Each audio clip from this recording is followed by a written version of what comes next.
স্ত্রীর পক্ষ থেকে তালাক দিলে তালাক হবে কিনা। প্রিয় ভাই ও বন্ধুগণ, আমাদের সমাজে অনেক সময় দেখা যায় মা বোনদের পক্ষ থেকে ডিভোর্স দেওয়া হয় ফোনে অথবা সরাসরি।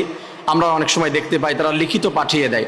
এক্ষেত্রে স্ত্রীর পক্ষ থেকে তালাক দিয়েছে, হাজবেন্ডের তালাক হয়ে গিয়েছে কিনা এটা বুঝতে গেলে দুইটা বিষয় বুঝতে হবে। এক নম্বর হচ্ছে আমাদের গভর্নমেন্টের যে রুলস রয়েছে, সেই ক্ষেত্রে যদি কোনো ছেলের ভিতরে কমতি থাকে, তার শারীরিক সমস্যা থাকে, মাদকাসক্ত থাকে, মারধর করে, যৌতুক চায় এবং হাজবেন্ড হচ্ছে তার ভরণ পোষণ দেওয়ার কোনো অ্যাবিলিটি নাই, সেক্ষেত্রে স্ত্রী তালাক দিতে পারে এবং সেটা দেওয়ার পরে হাজবেন্ড যদি সেটাই সিগনেচার করে সেক্ষেত্রে তার তালাক হয়ে যাবে। এটা হচ্ছে গভর্নমেন্টের রুলস।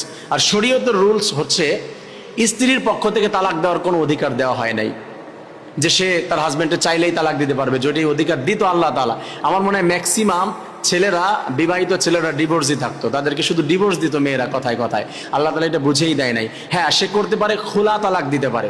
সেই খোলা তালাকটা হচ্ছে ওই যে গভর্নমেন্টের যে রুলস, এটাই হচ্ছে খোলা তালাক। মানে সে বলবে যে আমি তাকে ডিভোর্স দিতে চাচ্ছি, আমার হাজবেন্ড যদি সিগনেচার করে হবে, আর নয় হবে না। এটা হচ্ছে সিস্টেম। তা মনে হয় বিষয়টি ক্লিয়ার হয়েছে যে স্ত্রীরা তালাক দিতে পারবে না। ওই পর্যায়ে গিয়ে যদি শর্তগুলি পাওয়া যায় হাজবেন্ডের কাছে, সেক্ষেত্রে তারা তালাক দিতে পারবে, মানে চাইতে পারবে, তালাক দিতে পারবে না, তালাক চাইতে পারবে। দেন তার হাজবেন্ড যদি সিগনেচার করে, সেও এগ্রি হয়, তাহলে তালাক হয়ে যাবে। মনে হয় বিষয়টি বোঝাতে পেরেছি। আল্লাহ তাআলা বুঝে আমল করার তৌফিক দান করেন।